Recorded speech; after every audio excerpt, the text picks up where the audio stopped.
Salut à toutes et à tous, je suis ravi de vous retrouver pour ce nouveau numéro de Top Sport. La fin du mois de mai, c'est vraiment la haute saison pour le sport régional. Fin de saison pour les différents clubs régionaux, fin de saison sous haute tension en plus pour la plupart d'entre eux, pour le Racing notamment, qui va jouer une véritable finale de son championnat. Le verdict de l'accession, ce sera ce samedi du côté de Raon, après le match nul concédé ce week-end sur leur pelouse de la Méno contre la réserve du Paris Saint-Germain. Fin de saison également très chaude pour la SIG, évidemment en demi-finale du championnat de France de proie. On en parlera tout à l'heure en fin d'émission, mais on va commencer par du handball. Eux ont le sourire, pour eux c'est réglé. Les Célestadiens du SAHB, le Célestat Alsace Handball, après une très belle victoire contre Créteil ce week-end, ils ont assuré leur maintien parmi l'élite du handball français. Vous avez peut-être d'ailleurs suivi ce match sur Alsace 20 ce week-end, regardez. Une victoire nette et sans bavure. Si seul le résultat comptait, les Violets y ont ajouté la manière et la fête n'en a été que plus belle. En recevant un concurrent direct à 3 journées de la fin du championnat, Célestat avait donc les cartes en main et a peut-être sorti son meilleur match de la saison. Après un départ de rêve qui leur permet de mener 8-1, les Barinois vont faire cavalier seul, 12-4 puis 17-8 à la mi-temps. Pas le moindre relâchement en seconde période, les buts s'enchaînent et l'écart se maintient pour un succès indiscutable. 34-21 au final et la joie d'un maintien enfin assuré. On a retrouvé une vraie équipe, une équipe solidaire qui joue ensemble, qui a un fond de jeu. Et aujourd'hui, je suis très fier de mes collègues. Et puis on a fait le taf. Bravo. Le championnat de D1, c'est seulement 14 équipes où aussi première place, on retrouve 6 gros budgets, inaccessibles pour l'instant pour Célestat qui était encore en deuxième division il y a 2 ans. Derrière les Cadors, le club essaye donc de bien figurer avec ses moyens. On décroche le maintien à 2 journées de la fin, donc c'est exactement comme l'année dernière. Donc voilà, objectif atteint. Maintenant, on ne peut que regarder un petit peu plus haut, donc on va essayer d'aller grappiller quelques places. Il nous reste un match à domicile et puis un déplacement à Aix. Alors on va essayer, l'année dernière on avait fini avec 22 points. Ce soir on est à 19. Si on gagne les deux, on battra notre record. En recevant Ivry, mercredi en 8, puis en se déplaçant à Aix, Célestat a en effet la possibilité d'aller chercher la 8e place de Toulouse dans un milieu de tableau très resserré. Il sera alors temps de penser à la saison prochaine. Le club a d'ores et déjà enregistré la venue de Stefan Vujovic, un demi-centre international du Monténégro. Il viendra renforcer une équipe qui ne devrait pas connaître beaucoup de changements, la plupart des joueurs cadres étant encore sous contrat ou ayant re-signé pour poursuivre l'aventure.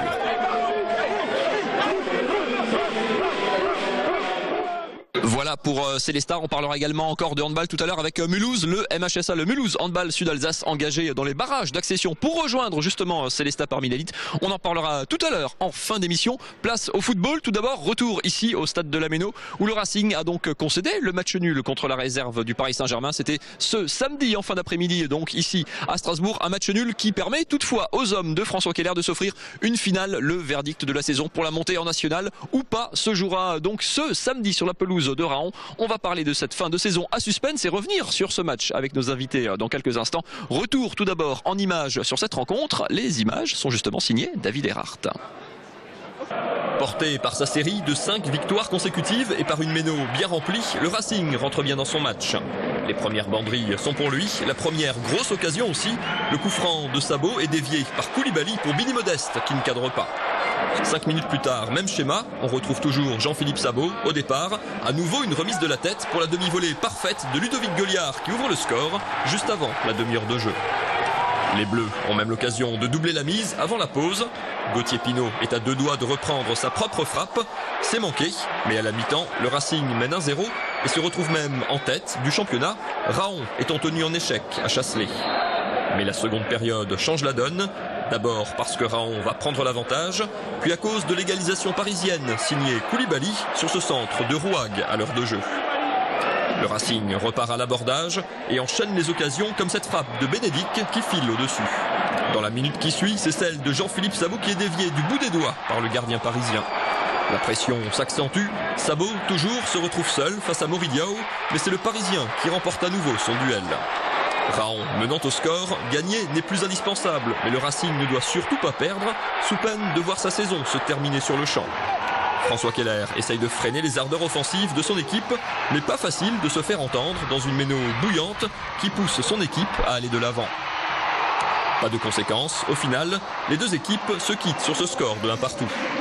De son côté, Raon s'est finalement imposé 3-1 à Chasselet et porte donc son avance de 1 à 3 points, ce qui finalement ne change strictement rien.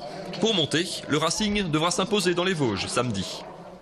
Avec Yann Bénédicte, l'attaquant du Racing Club de Strasbourg. Yann, c'est un match nul concédé à domicile, mais en fait, fondamentalement, ça change rien du tout par rapport à la victoire qui aurait pu vous sourire en fin de match. De toute façon, il faudra les gagner à Raon samedi.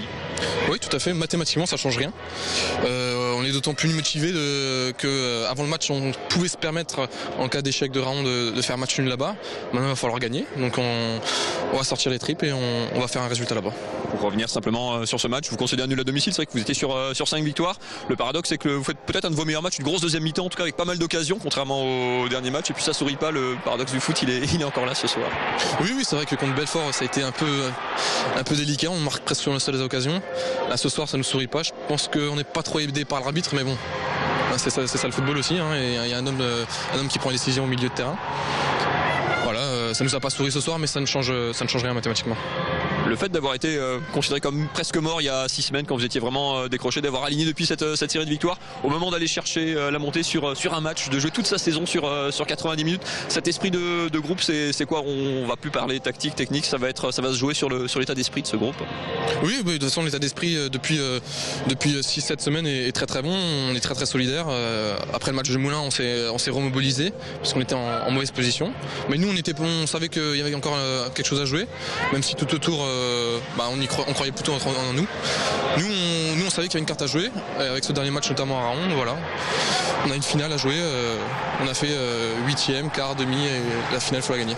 Merci beaucoup Yann. Bon vent au Racing, on suivra ça bien évidemment. On va quand même parler encore de ce grand rendez-vous de ce week-end avec François Keller, l'entraîneur du Racing. Avec François Keller dans les couloirs de la Méno. François qui a encore perdu quelques années de vie ce soir parce qu'il y avait une fin de match sous haute tension avec beaucoup de stress, même si fondamentalement finalement ce match nul concédé ne change pas grand chose. Il faudra gagner à Raon, la donne est la même. Ouais, elle est la même à l'issue du match, mais quand on a appris que Raon menait 2-0 à Chasselet, c'était plus du tout la même chose parce qu'en cas de but encaissé, le championnat était fini. Raon était sacré ce soir. Nous on a courbé les chines. J'ai essayé de prévenir les joueurs, mais ils jouaient pour gagner et pour attaquer. Maintenant, on est fiers et heureux d'avoir l'opportunité de pouvoir disputer encore une semaine de plus la première place à Raon, mais on a aussi conscience que Raon est devant depuis maintenant beaucoup de semaines, quelques mois, et que cette équipe est invaincue depuis longtemps. Donc on y va là-bas dans nos petits souliers, avec le soutien de notre public. Eux auront le leur, et sur 90 minutes, on sait jamais. En tout cas, on revient tellement loin qu'on n'a plus rien à perdre, donc on va essayer. Ouais, parce que j'allais vous dire qu'il y a un mois et demi, pas tout à fait, vous sort d'une défaite ici à la Méno contre Moulins 4-0. Je suis pas sûr que j'aurais parié mon mois de salaire sur le Racing jouant une finale à Raon, cette équipe qui vient d'aligner. Alors un nul là, mais 5 victoires avant pour se remettre dans la course. Elle revient de loin, c'est une de ses forces aussi peut-être. En tout cas, effectivement, c'était une marque de fabrique qu'on a eue sur le cycle retour et qui nous a manqué au cycle aller, mais je pense qu'on est là où on mérite d'être et que toutes les défaites qu'on a subies cette saison font partie de notre construction et de ce qu'on est aujourd'hui. Donc j'espère en tout cas que ces 33 premiers matchs nous permettront d'avoir un coup à jouer sur la 34e journée. Peut-être on se rendra compte que Raon est vraiment largement au-dessus, mais on ne sait jamais, on va jouer à fond. Alors on met le Racing dans le rôle de l'outsider, alors que c'est vrai qu'au départ c'est l'ogre théoriquement de ce championnat. C'est d'aller jouer toute une saison sur un seul match, comme c'est pas commun dans le football. C'est quoi? Ça veut dire que c'est une vraie finale? Ça veut dire que ça se joue dans la tête avant tout? Non, dans la gestion des émotions probablement. Par contre, je dirais, j'ai été joueur et je pense que quand tu es longtemps devant, c'est plus compliqué de devoir jouer une finale sur le dernier match. Ça t'empêche pas de la gagner, mais je dirais nous, on n'a pas la sensation de pouvoir peut-être tout perdre sur le dernier match. On a plutôt l'impression de pouvoir tout gagner parce qu'on revient de tellement loin et aujourd'hui, on n'a jamais été premier, donc on va jouer le coup à fond. Merci beaucoup François. Verdict donc samedi prochain du côté de Raon. Allez, on referme la page football de cette émission. Rendez-vous samedi à Rahon pour les supporters du Racing. Ça commence dès cette semaine par contre pour d'autres clubs pour qui c'est très chaud aussi en cette fin de saison. Pour la SIG, tout d'abord en demi-finale de championnat de France de Pro A, ça sera dès ce mardi. Pour Souffal, également deuxième de la saison régulière qui organise ce week-end à Strasbourg au gymnase de la Rotonde le Final Four, c'est-à-dire la finale à 4 du championnat. À la clé, un ticket pour accéder en Pro B. Petit rappel de tous les événements de cette semaine et du week-end prochain, c'est dans l'Essentiel Sport et c'est tout de suite. Pour la première fois depuis 2006, la SIG est donc en demi-finale du championnat. Les Strasbourgeois n'ont connu leur adversaire que samedi soir, quand Villeurbanne est finalement venu à bout de l'équipe du Mans. Après avoir écarté Dijon, la SIG accueillera donc l'Asvel dès ce mardi soir au Rhenus. Match retour jeudi à Villeurbanne et belle éventuelle samedi en Alsace. En championnat, la SIG s'était imposée 80-66 dans sa salle en début de saison, mais s'était inclinée 84-81 à l'Astrobal début avril. 2 étages en dessous, Souffel-Weyerheim n'est plus qu'à 2 matchs d'une montée historique en Pro B. Les Souffelois connaissent eux aussi leur premier adversaire depuis samedi, ce sera Cognac, une équipe qui a terminé 5e de la saison régulière, que les Alsaciens avaient battu lors des matchs allés, mais qui avait pris sa revanche dans sa salle au retour.